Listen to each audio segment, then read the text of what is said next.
En dépassant cette pancarte, les habitants de Seattle entrent dans une zone libre, un endroit où l'on s'affranchit des règles. Ici, tout est gratuit et la police est bannie.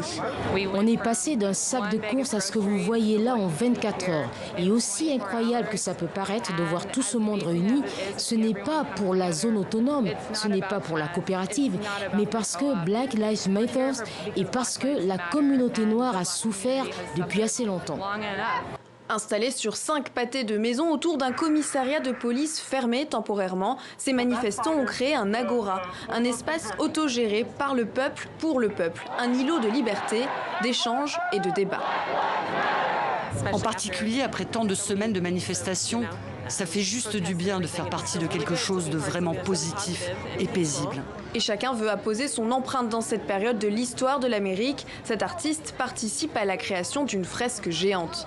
En prenant de la hauteur, on peut y lire « Black Lives Matter ». Une zone autonome qui ne plaît pas à Donald Trump. Le président menace d'envoyer l'armée si les autorités locales ne réagissent pas.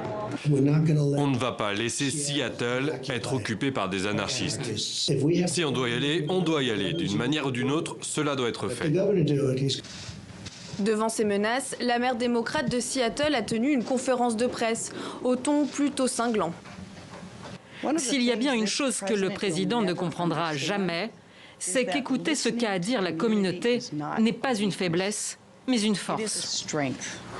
Depuis la mort de George Floyd, Seattle n'a pas cessé de se mobiliser. Hier encore, 60 000 personnes ont participé à une marche silencieuse dans la rue.